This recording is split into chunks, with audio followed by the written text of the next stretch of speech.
Один у них только рецепт – терпите.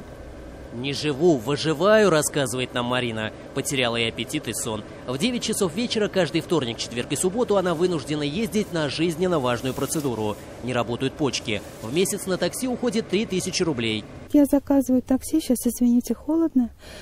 Когда потеплее, я могла еще как-то на автобусе добираться обратно. Уже 100% такси, потому что это в 2 часа ночи транспорт не ходит уже. Женщина просит не показывать ее лица. Говорит, болезнь наложила отпечаток, а в городе много знакомых. Она педагог. Рассказывает, процедура диализа длится 4 часа. Домой возвращается под утро. День потерян. Надо спать. И такой график лечения, по ее словам, длится уже полгода. Женщина заверяет нас, просила перенести лечение на более раннее время, но в клинике ее не услышали. Я обратилась с этой просьбой, они сказали, ждите, как все. Да, я ждала, я долго ждала, простите. Полгода прошло. Я уже перестала практически видеться с родственниками, с внуками. В общем, выбилась из жизни полностью. То есть у меня получается дом и туда, дом и туда. Женщина говорит, что она не единственный такой недовольный пациент. Процедуру вечером назначают почему-то только пенсионерам. Если верить женщине, остальные вечерне-ночные пациенты боятся открыто говорить о проблеме на камеру. У нас с Сухой реки люди едут. Едут тут в ночь, они ведь едут, так же, как и я, понимаете, обратно тоже вот на такси добирают. Причем люди-то не молодые, мы все в основном пожилые. Мы решили на месте изучить ситуацию. 10-й час ночи. В холле клиники действительно пенсионеры. 2 бабушки с клюшками, дедушка, пациентка на коляске. А вы давно тоже? Я хожу год. Целый год на такси? Да, так на такси. У вас тоже вечерняя смена получается? У меня сперва ночная была. А вот зал гемодиализа. Процедуру помимо Марины здесь проходят еще 5 пациентов. И они все тоже не молодые. Марина говорит, предлагали дневную смену в другом центре, на другом конце города, но ехать далеко. Женщина не раз обращалась во всевозможные инстанции, прокуратуру и Министерство здравоохранения, чтобы решить вопрос с графиком лечения. Изменений так и не произошло. Во Всероссийском союзе пациентов нашей героини порекомендовали сражаться не в одиночку. Я бы им посоветовала для начала написать коллективное письмо на имя руководства центра. Частные центры определяют политику сами. Можно просто выбрать другой центр.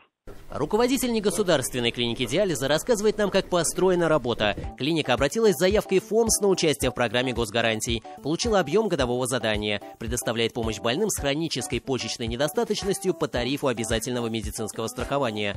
Почему наша героиня вот уже полгода лечится в ночную смену? Камиль Фахрудинов объясняет так. Женщина перевелась на лечение из другой клиники. На тот момент были свободные места только вечером. Жалоб, мол, от других пациентов нет. В дневной смене на процедуры сейчас ходят те, кто не может передвигаться самостоятельно, и иногородние пациенты. Мы же не можем пациента из дневной смены перевести насильно в ночную смену, потому что пациент ночной смены хочет перевести в дневную. То есть как освобождается место, тогда мы и переводим пациента. На момент заявления она была 27-я, теперь 7-я на очереди. Возникает резонный вопрос. Если есть очередь, значит не хватает мест? То, что мы увидели в холле и зале диализа пенсионеров, Камиль Фахрудинов объясняет просто. Средний возраст пациентов гемодиализа – это 65 лет. Раньше, в былые времена, он был чуть моложе. О чем это говорит? О том, что люди стали жить. В продолжительности ли жизни проблема? Чтобы понять, какая ситуация в целом по Татарстану, мы обратились за комментарием в Министерство здравоохранения. Хотели выяснить, хватает ли центров диализа, планируется ли строительство новых, исчезнут ли вечерние смены, что мешает полноценной жизни и без того больных людей. В Министерстве здравоохранения от комментариев на камеру отказались. Я бы не сказал, что всех устраивает ночное время. Наверное, мало кого, или вечернее время. Но в дневное время, я же говорю, что есть люди, которые работают.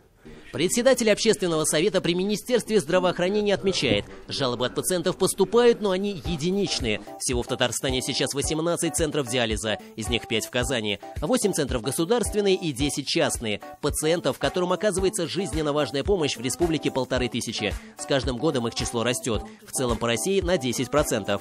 В республике в 2018 году диагноз поставили 120 пациентам. Безусловно, общественный совет будет в дальнейшем смотреть эту ситуацию, еще раз изучать.